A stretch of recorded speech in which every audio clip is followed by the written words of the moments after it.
Meus irmãos, as nossas vidas, a nossa vida de pastor, é uma vida, meu irmão, extraordinária. Nós temos algumas coisas que realmente só quem vive que sabe. O pastor vive muitas alegrias, muitas mesmo. Nós somos, meus irmãos, privilegiados. Hoje pela manhã mesmo, eu vi a consideração de um membro da igreja comigo. Ele fez questão de me buscar de madrugada, porque no Rio, uma cidade como Rio de Janeiro, para pegar um avião 10 e pouca, você tem que sair muito cedo de casa. Aquele irmão, 6 e pouca, já estava lá na porta da minha casa. Ele saiu da casa dele por volta das 5 horas. Ele levantou às 4h30. Ele me deixou lá na porta do aeroporto com uma alegria. Eu tentei evitar até que ele me levasse, mas terminado o culto ontem, ele me escutou falando que ia viajar, e ele fez tanta questão, mas tanta questão. Quando chegou, ele é um taxista, quando chegou no aeroporto, eu queria pagá-lo, ele não aceitou de maneira nenhuma, e ele disse para mim assim: pastor, é um privilégio, uma honra, o senhor, por favor, não me pague, eu não quero. E eu insistia com ele, ele disse assim: pastor, carregar o senhor nesse carro para mim, palavras dele, irmãos, eu sei que o irmão já ouviu esse tipo de coisa, ele diz: carregar o irmão nesse carro para mim é como carregar um anjo de Deus. O que o pastor abençoa a minha família, a minha vida, não tem preço. Irmãos, nós somos muito honrados. Os crentes gostam de nós. Os crentes.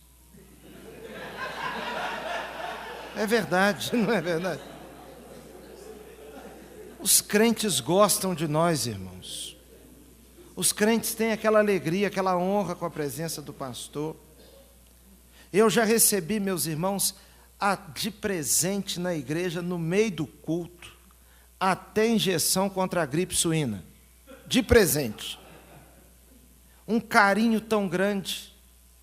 Nossa igreja tem um irmão que trabalha cortando, tem um salão grande, e ele leva o material dele para a igreja, e acaba o culto, ou às vezes antes do culto, ele entra lá na minha sala, e ele corta meu cabelo lá, meus irmãos, ele liga para mim e pergunta: pastor, pode ser domingo? Não, não pode. Pastor, vamos domingo? Não, não pode. No outro domingo está o camarada lá, com o material para cortar o cabelo. Um cuidado, quando acaba de cortar o cabelo: pastor, agora o senhor faz uma oração por mim. Meu irmão, o irmão, por favor, o irmão aceita eu pagar. Deus me livre de uma coisa dessa. O senhor faça uma oração por mim. Acaba de orar, ele vai embora. Irmãos, nós somos muito honrados. Eu dormi 6 meses no chão para um pastor dormir na minha cama, quando eu era pequeno. Tempos depois, meus irmãos, um jovenzinho da igreja, eu era pastor solteiro, recém-ordenado. Durante 1 ano, um rapazinho da igreja dormiu no chão e eu dormi na cama dele. Irmãos, são tantas as histórias que nós temos, mas em contrapartida, meus irmãos, nós vivemos uma luta espiritual que é uma coisa estranha. É uma coisa estranha. Nós lidamos com os assuntos mais nobres do mundo, da vida. Então há uma pressão, por exemplo, no que se refere, meus irmãos, àquilo que o diabo quer usar às vezes contra as nossas vidas. O desânimo, por exemplo, o pastor Ney falou à tarde. O desânimo. Às vezes nós somos, meus irmãos, tentados a sermos engolidos pelo desânimo. Então nós temos que lutar com isso. Às vezes você olha para o seu ministério e observa nele uma falta de crescimento, de desenvolvimento, e aquilo traz desânimo. E olha, irmãos, num encontro como esse, numa semana como essa, ou outras coisas onde nós vamos, em congressos, nós temos que ter grande cuidado, até para não sairmos piores. Porque nós ouvimos um preletor e outro, E às vezes alguém dá um exemplo do seu próprio ministério, alguém dá um exemplo da sua igreja, e se você não sabe ouvir aquilo com cuidado, você vai embora pensando que aquele pastor é o máximo e que você é um pastor absolutamente desqualificado. Meus irmãos, desqualificados nós somos mesmo, todos, até os preletores. Todos nós. Os que escrevem livros, os que dão aula, os que dão seminários, os que explicam como é que é, todo mundo é desqualificado. Os que têm igreja grande, os que têm igrejas médias. Irmãos, pastores de igrejas pequenas, eu tenho grande admiração. Eu tenho admiração, por exemplo, e eu sei que aqui tem vários assim, que são aqueles que chegam e começam o culto, eles e mais alguns poucos. Não tem um instrumento ali, não tem instrumentista, não tem nada, eles pegam o violão e começam a tocar. Eu não sei tocar violão. Eles sabem. Quantas vezes, meus irmãos, esses pastores, então nós escutamos alguém assim e dá-nos a impressão que nós não vamos para frente. Então, o desânimo, nós lutamos com ele. Outra coisa que nós lutamos, meus irmãos, refere-se às dificuldades, às limitações do ministério, da família. Isso aí envolve questões financeiras, envolve questões de recursos mesmos. Então, você luta com isso. Nós lutamos também, meus irmãos, às vezes com dificuldades com liderança de igreja. Se tem uma coisa que mata pastor é relacionamento difícil com liderança de igreja. Uma liderança de igreja, há igrejas que elas são, irmãos, as igrejas praticamente todas elas têm várias características que são comuns. Mas nós não podemos negar. Nós não podemos negar. Boa parte das vezes a confusão parte do pastor. Boa parte das vezes a confusão parte do pastor. Outras vezes, irmãos, a confusão se dá por causa de algum tipo de cultura, de modo de ser. O jeito, a história, o aprendizado, o jeito que uma determinada liderança acostumou ser. E às vezes pensa até que aquele é o jeito certo de fazer. Então, nós lutamos com isso, mas nada, meus irmãos, se compara ao peso da família pastoral. Nada. Não tem nada que lhe preocupa mais do que aquilo que acontece dentro da sua casa, no âmbito da sua família. Se você tem filhos casados, aquilo que está acontecendo com seus filhos. E muitas coisas podem trazer confusão ao ministério. Problemas financeiros, questões ligadas à desonestidade ou de falta de cuidado no trato com os recursos da igreja. Questões ligadas a relacionamento com o sexo oposto e, nos dias de hoje, com sexo semelhante também. Então, mas nada disso, meus irmãos, dói tanto na vida do pastor quanto os problemas que vêm por conta da família ou que nascem no seio da família. E eu queria lhe chamar a atenção para uma coisa. Um homem chamado por Deus, cujo nome era Abraão, esse homem, meus irmãos, tem muito a nos ensinar na sua vida e na minha vida de pastor, nos nossos ministérios. Primeira coisa que eu queria lhe chamar a atenção é que, na história de Abraão, nós podemos ver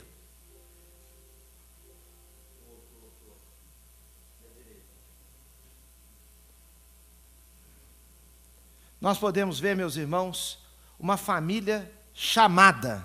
Uma família chamada. Deus chama Abraão, mas ele diz, olha, através da sua família.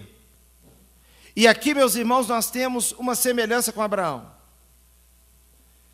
Porque dentro do nosso coração há um desejo que as nossas famílias sejam famílias chamadas. Você, quando constituiu a sua família, ou se constituiu e depois foi para o ministério, você olhou para a sua família e você desejava que a sua família fosse uma família chamada. Deus abençoaria o mundo através de Abraão, mas na verdade, meus irmãos, era através da vida da família de Abraão. A família de Abraão, através dos descendentes de Abraão. Então, há ali um homem chamado, e essa história de chamado homem, é um chamado para a família. Mas Deus falou com quem? Com ele, com Abraão. Com o homem Abraão. E o chamado, muitas vezes, é uma coisa meio difícil de ser entendida. É Deus chamando Abraão e dizendo assim, você vai para um lugar que eu ainda vou te mostrar. Porque na nossa vida cristã, meus irmãos, a gente obedece primeiro para descobrir o que é depois. Não é assim? A gente obedece primeiro para ver depois. Mas, meus irmãos, ali tem um homem chamado, e o chamado realmente é uma coisa muito nobre, mas difícil de entender. Deus chama Abraão, agora há ali junto com Abraão, há uma mulher que simplesmente acompanha. Abraão já estava casado com Sara. Sara era esposa de Abraão, agora Abraão aceita um chamado.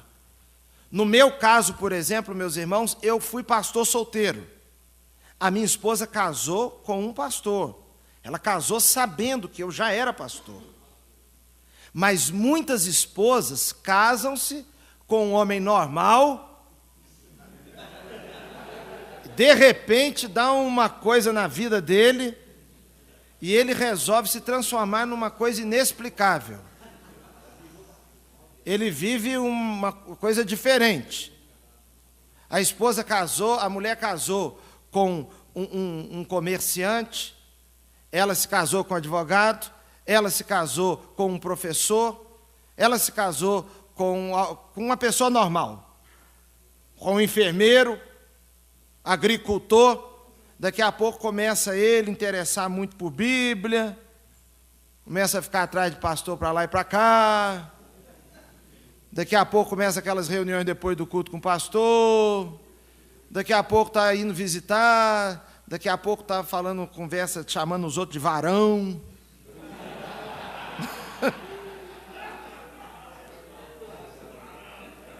Daqui a pouco está falando com o pastor assim, não, porque eu pensei assim, às vezes, tinha uma vontade assim, de ir no seminário, mas para aprender mesmo a palavra de Deus, para aprofundar, só para dar aula na escola bíblica dominical, a mulher está olhando para ele e está vendo que está percebendo que está ocorrendo uma metamorfose naquela vida. Daqui a pouco ele vai falar com ela, ele diz, vamos abrir a escritura antes de ela ir, está pegando. Está pegando. Pronto, vira pastor. Irmãos, a Sara acompanha o Abraão. Ela acompanha. A figura da mulher do pastor é uma figura fantástica, meus irmãos. Você há de convir que, de certo ponto de vista, nós vamos concluir que é mais difícil ser a mulher do pastor do que ser o pastor. Você note uma coisa. A mulher do pastor, numa igreja batista normal, nós estamos falando de uma igreja normal, numa igreja como as nossas assim, se requer dela algumas características que são difíceis. Se ela for bispa, é diferente. Se ela for bispa, por exemplo, ela pode ser meio extravagante. Se ela for bispa, ela pode falar o que ela quiser. Mas dentro assim de um quadro, de um padrão mais ou menos nosso, olha, requer-se dela que ela seja presente, mas discreta. Presente, mas discreta. Nossa igreja, por exemplo, tem uma regra lá. Nós somos 7 pastores e nós temos 3 ministras. Das 3 ministras, agora, porque eram 2, agora o esposo de uma foi ordenado, as 3 são casadas com pastores nossos. Mas existe uma regra entre nós, que eu já falei com elas. As mulheres dos pastores aqui não defendem os pastores. Não defendem. Está numa reunião, alguma coisa, sentiu vontade de falar, não, porque não é porque eu sou esposa dele que eu estou falando. É porque eu acho assim, que ele merece. Não, eu já falei com elas, não defenda. Entrega o corpo para ser queimado. Não defenda.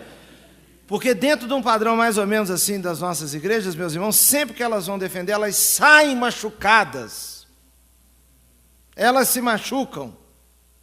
Porque elas sentem certas coisas mais do que nós. Elas se sentem mais feridas quando alguém nos ataca. Outro dia aconteceu lá na igreja, porque agora os irmãos sabem que esse tal de Facebook, isso é um negócio realmente assim, bacana demais, não é não? Acaba um probleminha na igreja, o sujeito sai de lá e põe aquilo no Facebook para todo mundo.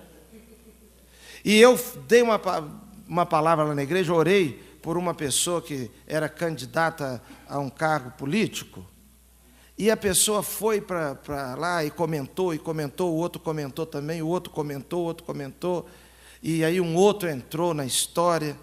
Irmãos, a minha esposa leu aquilo tudo. Ela foi me mostrar, eu falei assim, eu não quero ler não. Irmãos, nós temos que escolher o que nós queremos ler.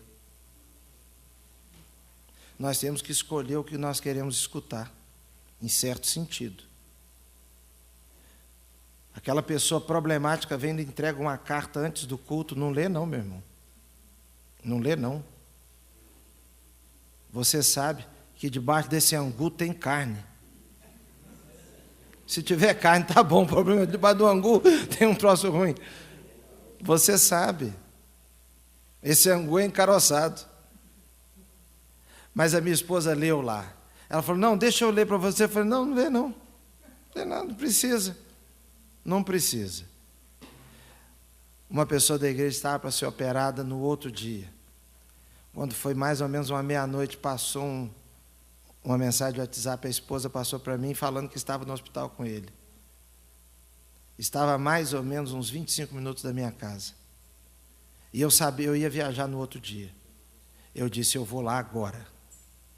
Eu levantei, as crianças tinham acabado de dormir, eu vesti a roupa e saí. Quando eu estava na porta, ela com lendo aquilo que o pessoal tinha dito, e tinha um que disse assim, ainda bem que fui para uma igreja onde verdadeiramente sou cuidado.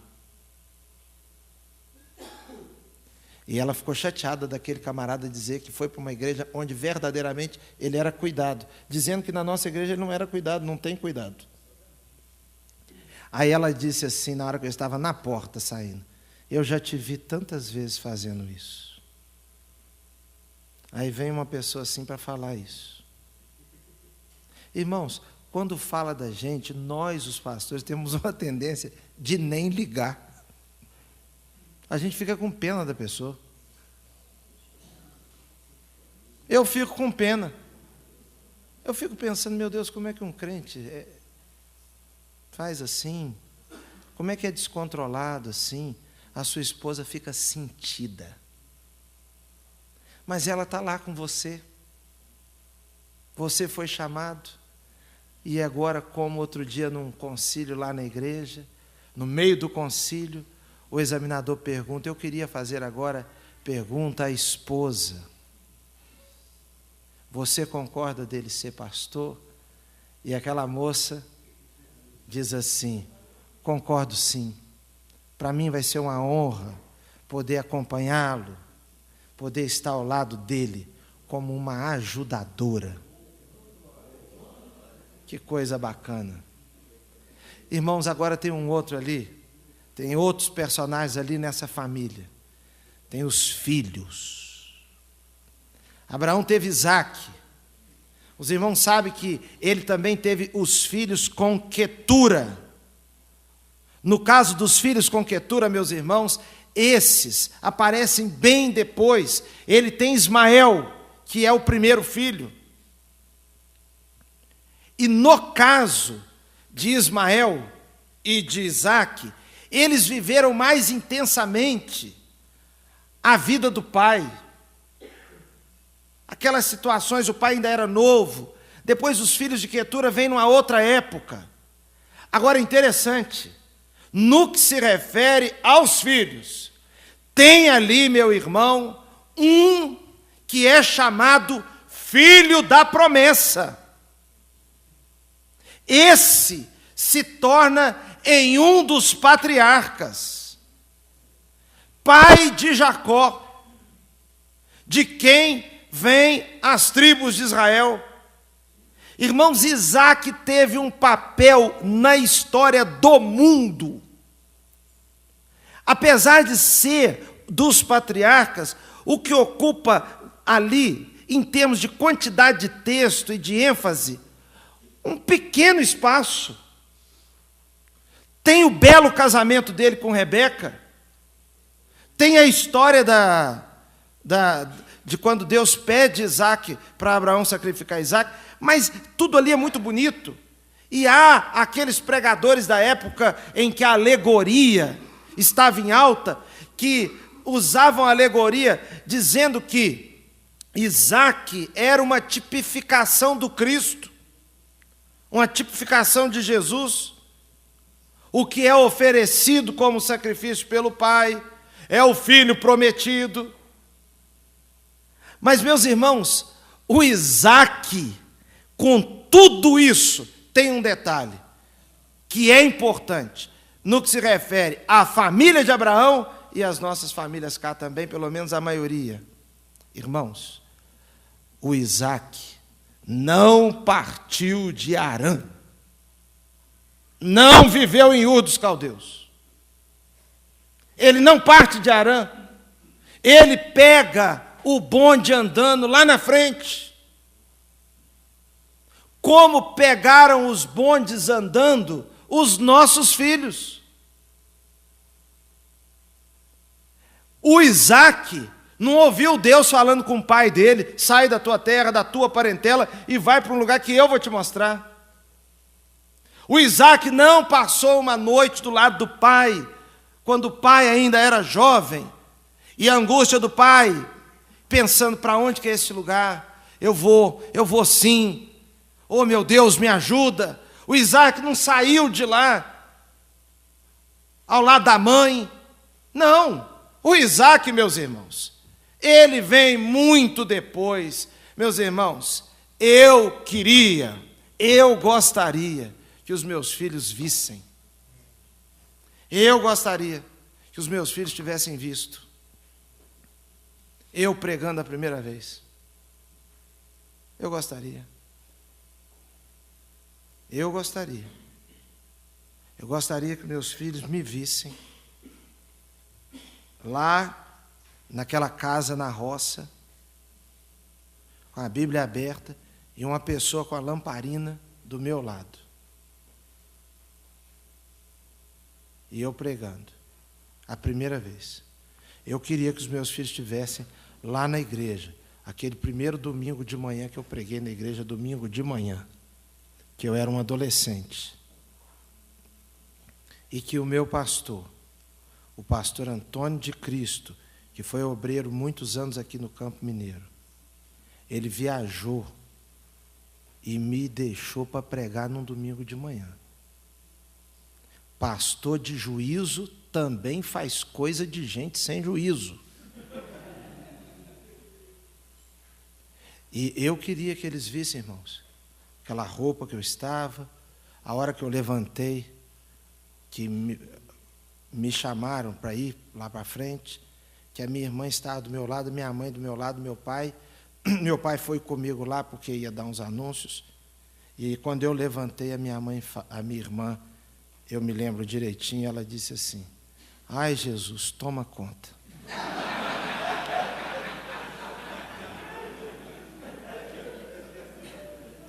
Eu queria, meus irmãos, que os meus filhos tivessem visto aquilo tudo.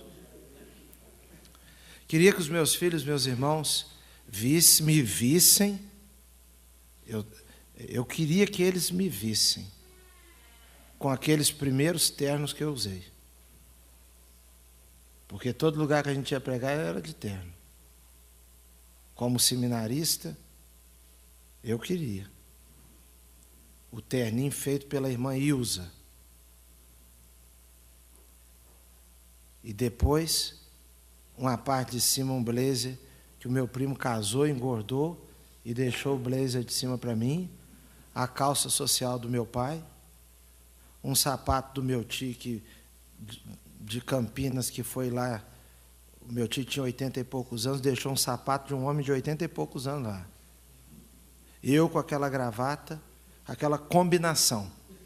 Eu queria que os meus filhos vissem, irmãos. Eu queria. Eu queria que os meus filhos me vissem chegando no Rio de Janeiro, aquele dia de madrugada lá. Aquela sacolada, aquele monte de coisa na mão, que a igreja, quando mandava a gente para o seminário, era um negócio internacional. Sabonete, pasta de dente, escova de dente. Meus irmãos, a ida de um jovenzinho para o seminário era um negócio sério. Agora, lá no Rio de Janeiro, eu vejo, banalizou. A igreja indo no domingo, depois do culto da noite, aquele monte de irmãos foram para a rodoviária. Quando chegaram na rodoviária, aí que eu entrei no ônibus chorando, daquela choradeira, e abraça para cá, abraça para lá. Aí o pessoal da igreja começou a cantar. Agora os irmãos vejam, se fosse hoje, isso estava tudo filmado. Nós não tínhamos telefone celular, não tinha essas coisas. Eu entrando no ônibus, aquela choradeira, e aí o povo da igreja cantando: Deus vos guarde pelo seu poder, protegidos e velados. Aí aquela choradeira lá, o rapaz, o motorista do ônibus, o Joel, virou para um rapaz e perguntou assim: esse rapaz está indo fazer o que no Rio de Janeiro? Ele está indo fazer algum tratamento sério de saúde, alguma coisa? O que houve que esse pessoal está tudo chorando, ele está indo tratar lá no Rio? Irmãos, são coisas que nós vivemos. Os filhos não viveram. Aquela primeira igreja, indo lá as primeiras vezes. Irmãos, é porque as coisas às vezes mudam de contexto. Eu sentando naquelas camas simples lá, naquelas casas onde eu visitei tantas vezes, pessoas muito pobres, comendo cada dia numa casa como solteiro. Agora, irmãos, os filhos não viram isso. Não viram. Nós somos chamados, meus irmãos. Muitas vezes tem uma mulher que nos acompanhou. Tem outras que são chamadas. Tem os filhos que estão no barco. E agora estamos nós aqui, parecidos com Abraão. Você foi chamado e foi. Agora, uma outra coisa sobre a vida de Abraão. Na vida de Abraão, meus irmãos, nós descobrimos que ele é pastor, que ele é líder espiritual da família. Olha lá, a casa do pastor. Aquilo ali, meus irmãos, foi um domingo. Naquela ali não é bem a casa dele, é a casa de um mais abastado da família. Foi todo mundo almoçar lá. O pastor está ali, ó. Aí descobre que o cunhado, ele é pastor do cunhado, ele é pastor do sobrinho, ele é pastor da cunhada, da concunhada, ele é pastor da sogra, ele é pastor do sogro, ele é pastor de todo mundo. Quando eu fui em Mãe Mirim pelas primeiras vezes depois de casado, quando foi na segunda vez, a minha esposa falou assim: nós não podemos vir para cá passear mais não. Por quê? Porque era assim. Não tem que ir lá visitar a tia tal porque ela está doente, ela está contando que você vai lá. Não tem que ir lá porque a prima está quase separando, falou que ainda não separou porque está esperando você chegar. Exatamente, eu não estou criando uma história, é fato. Quando eu cheguei lá, o marido, que estava quase sendo dispensado, já está ligando para lá para dizer: não, ele vem mesmo, ele vai vir mesmo, vem hoje. Irmãos, como é que nós descobrimos isso? Porque Abraão não tem só Sara, ele ainda não tinha Isaac, mas ele tinha Ló. Todo pastor tem Ló. Fala comigo, todo pastor tem o quê? Ló. Tem Ló. Quem é o seu Ló? Quem é o seu Ló? Quem é o Ló, meus irmãos? O Ló é o sobrinho que acompanhou. Ele não é filho, mas olha só, na vida do Abraão, como é que esse Ló aparece? Esse Ló aparece indo também, ele foi junto. Nós não sabemos aqui, meus irmãos, quais foram as circunstâncias que fizeram com que Abraão levasse. Exatamente. Porque Ló, por alguma razão que nós desconhecemos, ele podia ter ficado. Se o pai dele morreu, se o pai dele... Mas, irmãos, ele vai com Abraão. E olha a situação. O que acontece entre Abraão, a família dele e Ló? Número 1, confusão. Eles prosperaram. No capítulo 13, nós acompanhamos, irmãos, uma das histórias que mais nos ensinam sobre vida. Abraão está com Ló, Ló prospera e Abraão também. Mas veio junto com a prosperidade, porque às vezes ter dinheiro causa isso, viu? Dinheiro às vezes causa confusão. Riqueza às vezes causa confusão. Os pastores de Abraão com os pastores de Ló iam dar água, dividir o espaço uns com os outros, era uma dificuldade. Começaram a se desentender. Naqueles desentendimentos, o que gerou? Gerou que eles tiveram que se separar.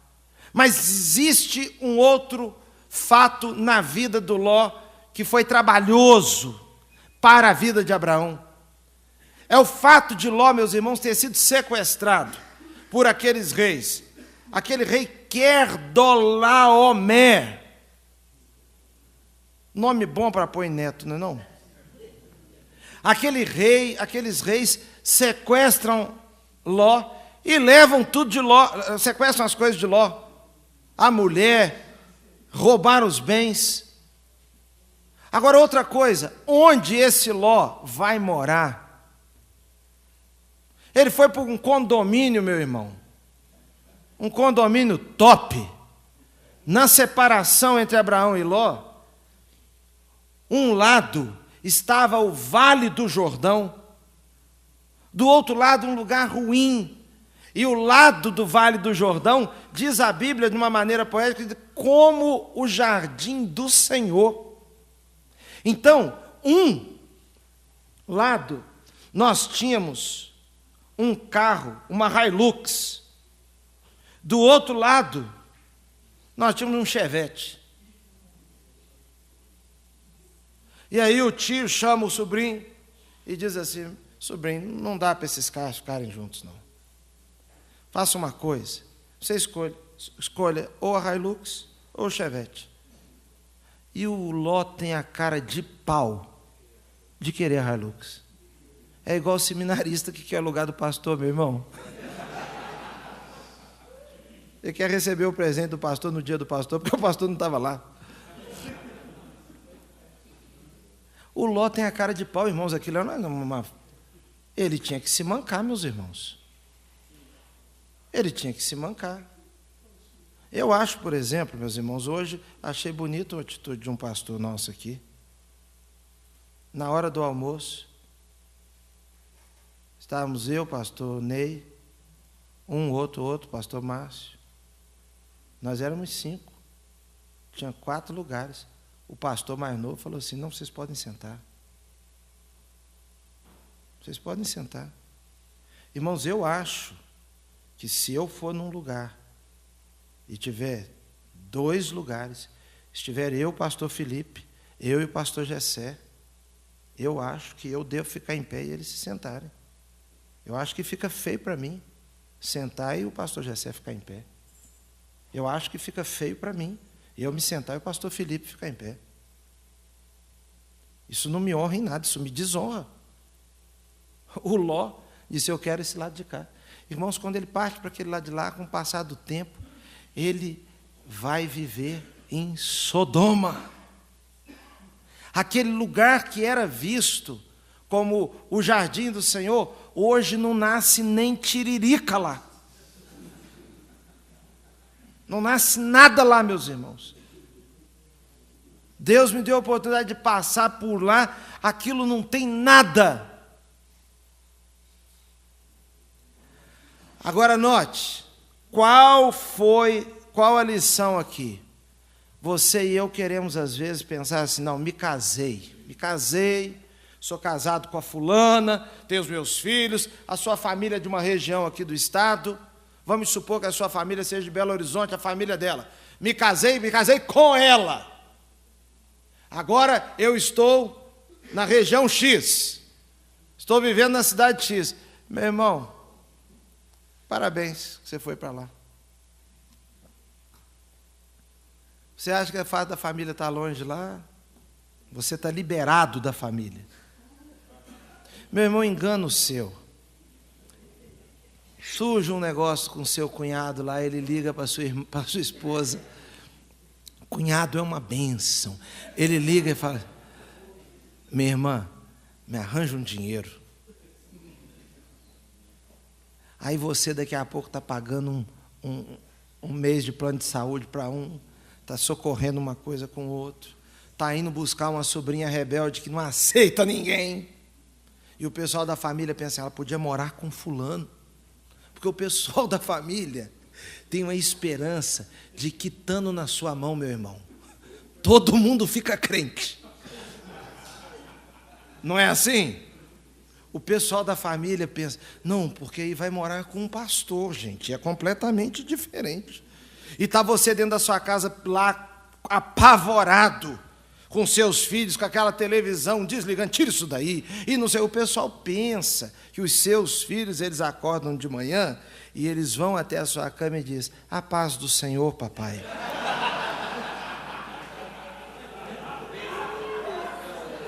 E ao lado da sua cama, eles recitam: papai, fala comigo, este é o dia que o Senhor fez, alegremo-nos e regozijemo-nos nele. Vamos à casa do Senhor, papai? O pessoal acha que é assim. Surge um troço doido lá na sua família que o pessoal pensa: vou perguntar ao fulano o que ele deve fazer. Vou perguntar ao fulano. Qual foi a postura do Abraão? Em primeiro lugar, meus irmãos, ele foi pacificador na família. Aquela confusão lá, ele priorizou a paz. Você sabe que o pastor prioriza a paz. Às vezes, irmãos, não tem jeito não. Às vezes não tem jeito. A Bíblia diz assim: no que depender de vós, tende paz com todos os homens. No que depender de vós. Tem coisas, irmãos, que não dependem de nós. E eu falo isso com tristeza, sabe por quê? Porque às vezes nós estamos com alguma situação com alguém da família e aquilo nos dói, aquilo nos pesa e nós nos sentimos desqualificados. Sabe por quê, irmãos? Porque de nós sempre se cobra a postura mais excelente, mais nobre. De nós se espera. Se você tem um problema com alguém da sua família, aquilo é um peso. Por quê? Porque onde você vai pregar, alguém da família vê e te desqualifica. Você vai falar sobre paz, alguém da família vê e diz: mas eles não têm paz. Mas, meus irmãos, as coisas são difíceis. São cunhados que podem tomar atitudes na vida que você não tem controle. Imagine um cunhado seu batendo na sua irmã. Imagine uma cunhada sua traindo seu irmão, se rebelando contra todo mundo, não aceitando, enganando, levando drogas para dentro de casa, ameaçando e pondo em risco seus sobrinhos. Você imagina um sogro que te detesta, que não gosta de você, um sogro que tem implicância com tudo que você faça, alguém que gostaria que a filha se casasse com outro tipo de pessoa, queria que se casasse com alguém que tivesse condições, que alguém que tivesse prestígio, aí que se casou com um pastor. O sujeito não gosta de você, porque você roubou o sonho da vida dele. Irmãos, tem coisas que fogem do nosso controle. Entretanto, o Abraão está lá nos ensinando. Foi pacificador. Outra coisa, Abraão foi um guerreiro, meus irmãos. Quando Ló as coisas de Ló foram tomadas, o que Abraão fez? Ele reuniu 318. E ele foi lá e buscou e trouxe tudo de volta. Recuperou a mulher, recuperou tudo. Você sabe que da nossa parte, nós precisamos ser guerreiros em favor das nossas famílias. Uma pessoa que era agregada à minha família estava numa situação muito difícil. Um advogado ligou para uma outra pessoa da família. A outra pessoa já estava esgotada daquela situação e respondeu ao advogado: eu não tenho nada a ver com isso. O advogado ligou para mim, naquele mês, meus irmãos, isso há alguns anos atrás. Eu gastei com ligações por conta daquele advogado, para falar com aquele advogado, eu gastei mais de R$470 há alguns anos atrás, só de ligação para ele. E quando ele me ligou, ele me contou, ele disse: fulano de tal disse que não tem nada a ver com isso. Eu disse: mas eu tenho a ver com isso. Eu tenho a ver com isso, por causa disso e disso e disso. Irmãos, nós temos a ver com todo mundo da nossa família. Então, irmos lá, lutar, guerrear, pedir a Deus em oração, tentar recuperar. Nós temos, meus irmãos, às vezes mais ânimo de falar com gente que não é nosso parente, para recuperar, para aquela pessoa voltar para a igreja, para ir para uma clínica de recuperação, para alguma coisa assim, mais do que com os da nossa família. Porque da nossa família, irmãos, as coisas são às vezes mais difíceis mesmo. Então Abraão, ele lutou, foi pacificador, lutou também em favor da família.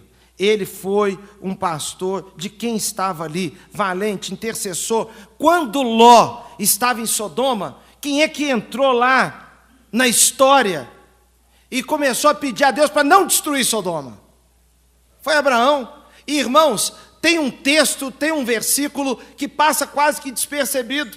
Diz a Bíblia assim, na hora que Deus foi destruir Sodoma: lembrou-se o Senhor de Abraão. Lembrou-se o Senhor de quem? De Abraão. Meu irmão, muita coisa ainda não aconteceu na sua família por causa das suas orações. Tem tantos livramentos acontecendo na vida dos seus filhos, dos seus sobrinhos, de gente ligada a você, e você não sabe, a sua família também não sabe, mas estava você lá num culto de quarta-feira de oração, pedindo a Deus misericórdia. Estava você lá de madrugada acordando, meio sonolento, e pedindo: oh, meu Deus, guarda lá onde estiver agora.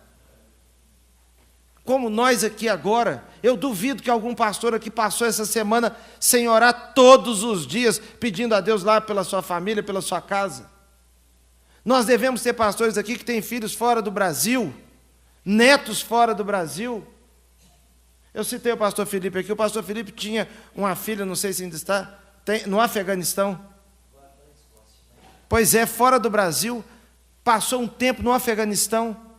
Olha que situação, meus irmãos. Só a misericórdia de Deus.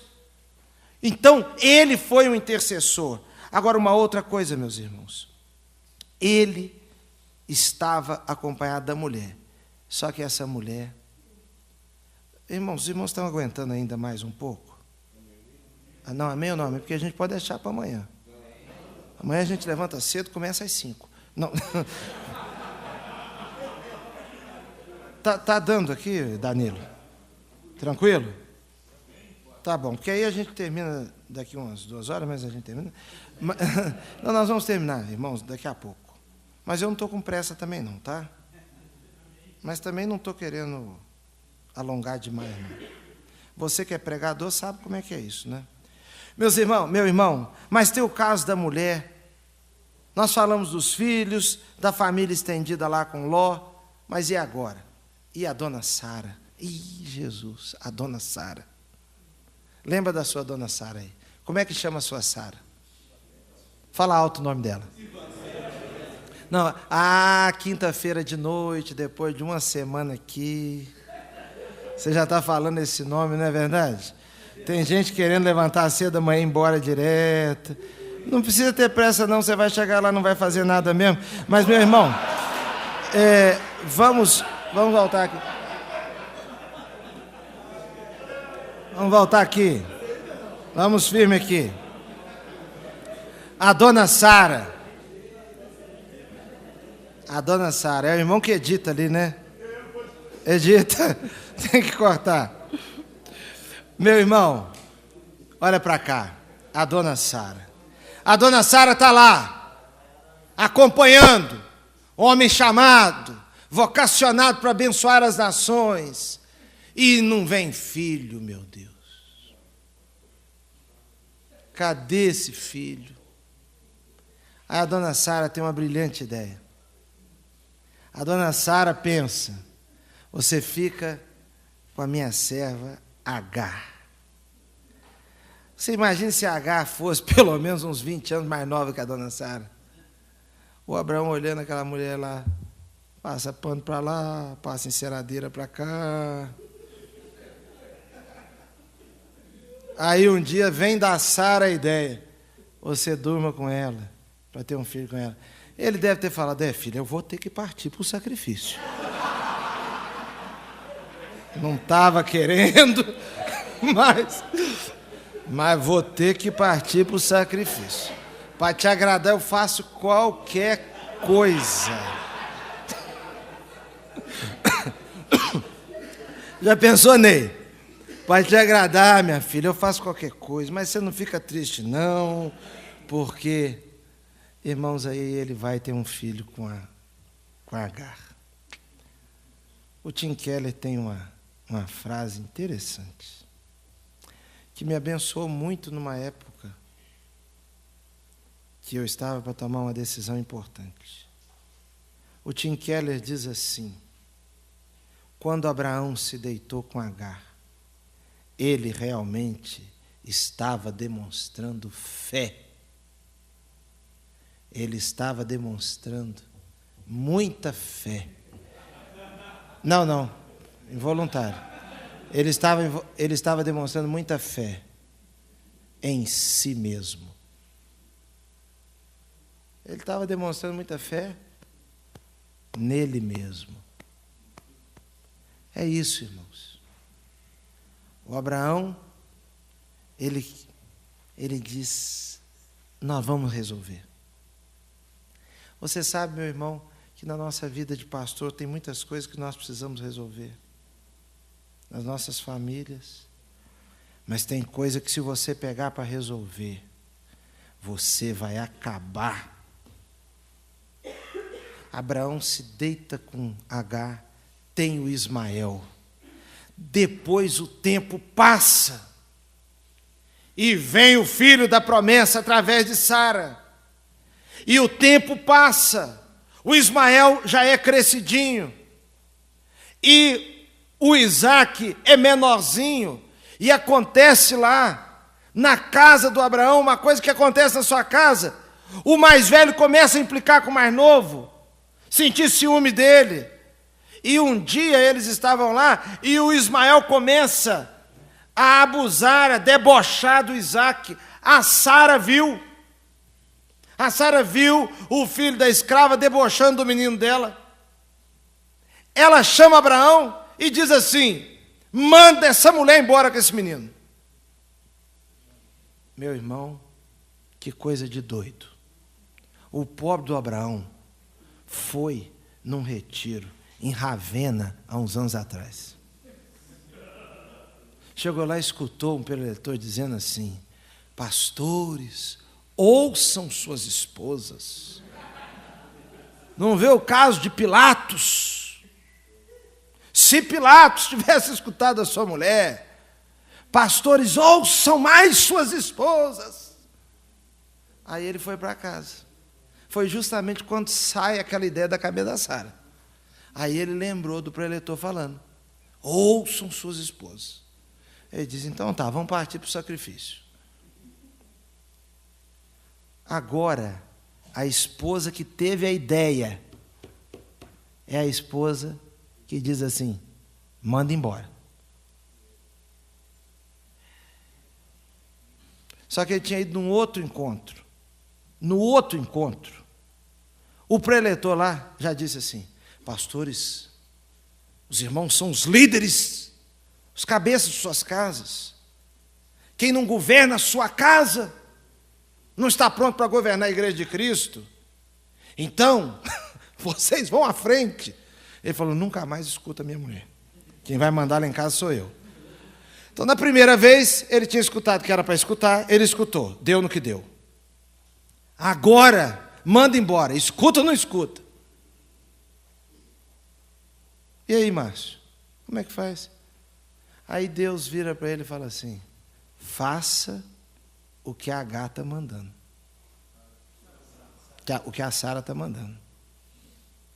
Meus irmãos, que coisa fantástica. Essa esposa sua disse assim, vamos para lá, vamos morar lá em Belo Horizonte, lá tem mais recurso.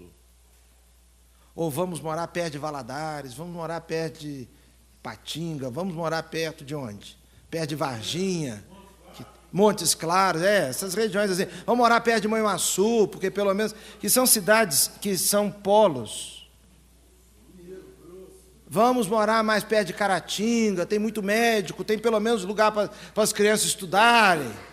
Vamos morar, porque tem pelo menos pediatra, gente, pelo amor de Deus.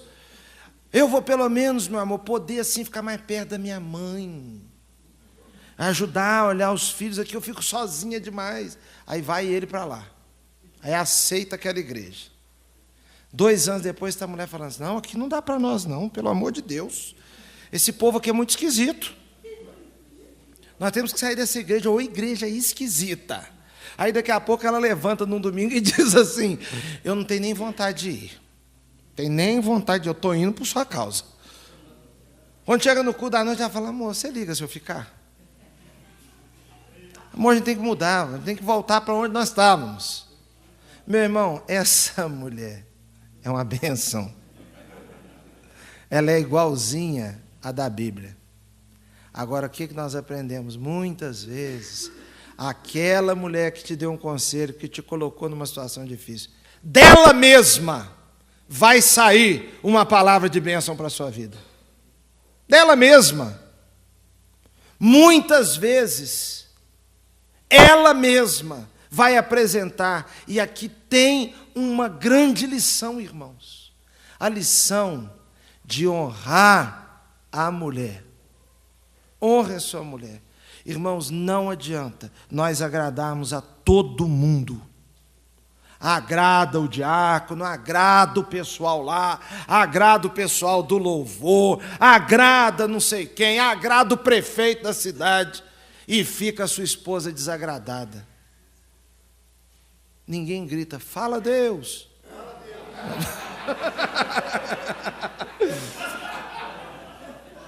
Um pastor amigo meu estava pregando assim, meus irmãos, mas estava dando tanta pancada, cajadada para todo lado.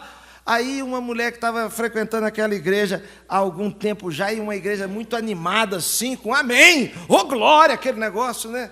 E o pastor estava aquele silêncio, ela levantou no meio da congregação e falou altão assim, quero ver da glória agora. Quero ver da glória agora. Irmãos, quero ver da glória agora. Essa esposa. Agora uma coisa que eu queria concluir aqui, que eu acho muito bacana, muito bom mesmo, é que no capítulo 17, Deus chama o Abraão, lá no final, benção, lá no final, no capítulo 17, Deus chama o Abraão, do verso 1 ao verso 7, quando Abraão estava com 99 anos de idade, o Senhor lhe apareceu e disse, eu sou o Deus Todo-Poderoso. Olha aqui, irmãos, a gente se emociona a ler uma coisa dessa. Ande, segundo a minha vontade, nas versões mais antigas diz, ande na minha presença e ser perfeito. Anda na minha presença e ser perfeito. Já tinha cometido erros e tal. Ande na minha presença e ser perfeito.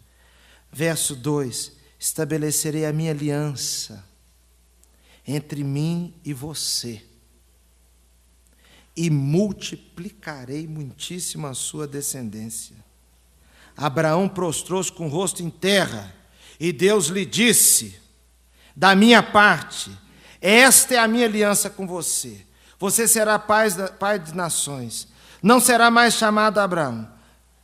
Seu nome, Abraão, mas Abraão, porque eu o constituí pai de muitas nações. Eu o tornarei extremamente prolífero, e de você farei nações, e de você procederão reis.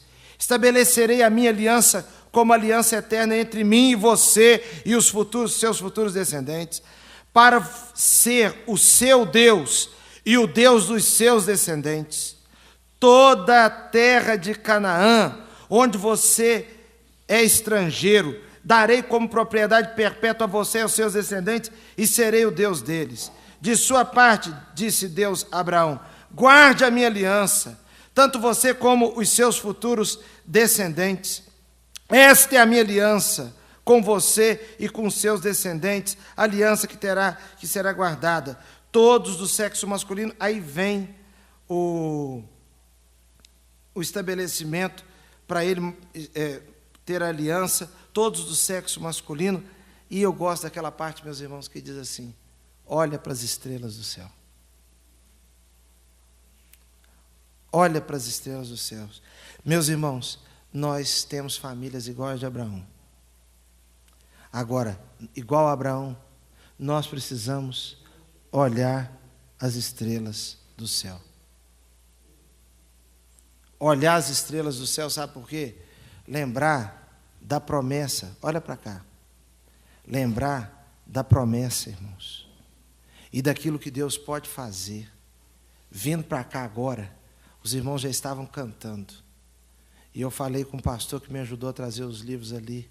Olha as estrelas, pastor. Meu irmão, seria uma bênção. Mas à noite hoje, nós olharmos essas estrelas e pensarmos o que Deus ainda pode fazer na sua família. Muitas coisas maravilhosas. Muitas coisas preciosas. Meus irmãos, Deus é infinito. Se alguém entre nós está com filho, com filha rebelde, dando muito trabalho, meus irmãos, que coisa linda esse púlpito aqui, ó. Olha aqui. Você está com filho, com filha rebelde, criando dificuldades, filho afastado, namoro ruim, noivado ruim. Ó Senhor, nos livra de gente entrar na nossa casa para trazer infelicidade. Infelicidade para os filhos, para os netos. Agora olha a nossa confiança aqui, pastor Danilo, ó. Pastor Márcio, era normal, né, pastor Felipe? Quando ia alguém pregar, aí nas nossas igrejas, a pessoa orava assim: Senhor, esconde o teu servo atrás da cruz de Cristo. Esconda atrás da cruz de Cristo. São flechas de tudo quanto é jeito contra a sua família, querendo levar os seus filhos para uma coisa mundana. O diabo querendo destruir as nossas vidas. Mas, irmãos, é aqui que nós devemos ficar, ó, atrás da cruz de Cristo. Eu gosto muito de uma história. Gosto muito mesmo de uma história que diz assim, que um pastor estava passando uma fase horrível. Você sabe que todo pastor pode passar fase horrível, não pode? Pode ou não pode? Pastor bom e pastor mais ou menos, e pastor todo jeito. Ele estava passando uma fase ruim. Sabe aquela fase que os membros da igreja vão casar e convidam outro pastor para fazer o casamento? Você já passou por isso? Quem aqui já passou por isso? Deixa eu ver aqui se tem gente normal aqui. Peraí. Só para o seu consolo. Deixa eu ver aqui. Isso. Deus abençoe, Deus abençoe, Deus abençoe, Deus abençoe. Depois nós vamos ter os conselheiros aqui, vamos te receber, né? Sabe o que aconteceu? Eu já fui convidado, assim, pastor, nós vamos fazer o nosso casamento e tal, e nós estamos convidando o pastor fulano para fazer essa parte, o outro vai fazer as alianças, o outro vai não sei o quê e tal. Irmãos, e a pessoa disse assim, o programa está todo pronto já, não vai precisar anunciar agora isso, agora aquilo, cada um já sabe o que vai fazer, e o senhor fica ali coordenando tudo isso. Quer dizer, era para eu ficar em pé lá na frente. Irmãos, e a gente entende por que a pessoa diz que é para ficar em pé lá na frente. É para não ter que explicar por que não, o pastor não veio. Fica chato também para a pessoa. Ué, mas o nosso pastor você não convidou? Então, não, convidei, estava lá, coordenando tudo. Então, em um casamento eu fiquei lá, coordenando tudo. Porque eu lembro que ela fez assim, coordenando tudo isso. Eu fiquei lá naquela coordenação geral e tal.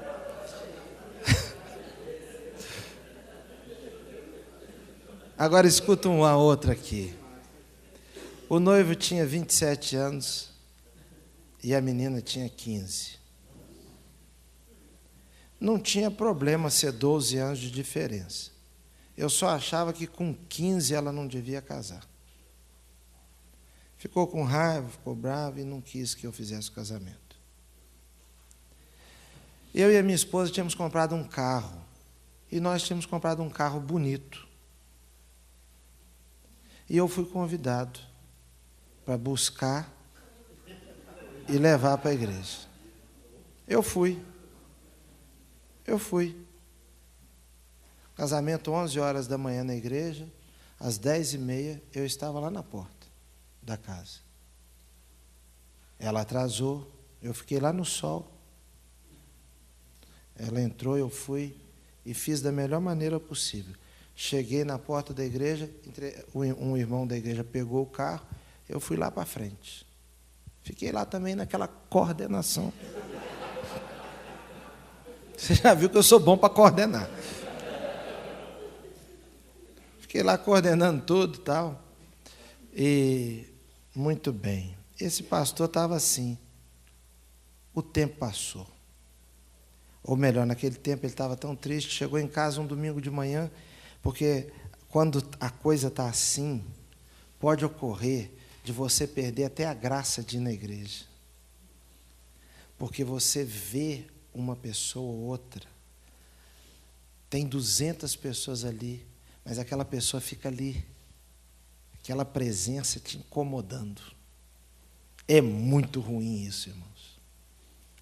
E ele estava vivendo assim, voltou para casa um domingo de manhã, se ajoelhou no quarto e começou a chorar. Começou a chorar muito ali, ajoelhado, chorando. A esposa viu. E ela, sabendo da situação, se aproximou dele e colocou a mão na cabeça dele e só fazia essa oração. Senhor, coloca o teu servo atrás da cruz de Cristo. Atrás da cruz de Cristo, Senhor. Oh, meu Deus, coloca o meu marido atrás da cruz de Cristo. Ele chorou de soluçar. Ela saiu. O tempo foi passando, as coisas foram melhorando. Aí já mudou. O casal que ia apresentar o bebê, pastor, domingo o senhor vai estar na igreja? Tem certeza que a gente quer que o senhor apresente ele. Se o senhor não estiver no culto, então a gente nem vai levar agora. Presente daqui, presente dali, aquele clima bom. Vem um dia do pastor. Irmãos, aí ganha uma coisa, ganha outra, e alguém leva não sei o quê, um leva pudim, outro leva bolo de cenoura, outro leva banana da roça, e aquela situação, o pastor numa alegria tão grande, a igreja fez um culto, porque tem dia de pastor que parece que a igreja até esqueceu. Naquele dia todo mundo lembrou, criança com aquelas faixinhas, aqueles negócios todos, e aí acabou o culto, o pastor estava lá dando atenção para um, para outro, a mulher foi para casa para poder fazer o almoço, porque naquele tempo as mulheres cozinhavam dia de domingo. Aí ela foi para casa, andando ali pertinho, e foi adiantando as coisas. O pastor daqui a pouco chega em casa com aquele monte de presentes, pisando alto, numa alegria danada e tal. E virou para a mulher e falou assim para ela: e aí, bem, o que você está achando? Irmãos, tem coisa que a gente não devia perguntar.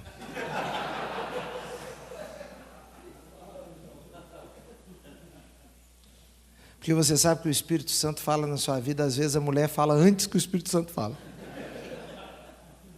Ele perguntou: e aí, bem, o que você está achando? Ela olhou para ele de lá e disse assim: o que eu estou achando? Eu estou achando que você devia voltar para trás da cruz. Você já está se sentindo um pastorzão. Você já está se sentindo inteligente. Você já está achando que você sabe fazer as coisas. Você já está achando que você sabe liderar. Você já está achando que você botou aquele pessoal todo no bolso. Você devia voltar para trás da cruz. Irmãos, se essa semana você esquecer o que é pneumologia paulina. Um irmão tentou falar comigo o nome do negócio que o pastor Erlânio estava explicando aqui, não saía pneumologia. Poemênica paulina, né? O camarada falou comigo, poemenologia. Pneumologia é uma coisa, vai misturando tudo. Agora preste atenção. Se você... Não, estamos prosseguindo, então todo mundo entendeu. É o pastor na epístola de Timóteo. Não é isso? É isso. É o pastorado, a teologia pastoral. É isso.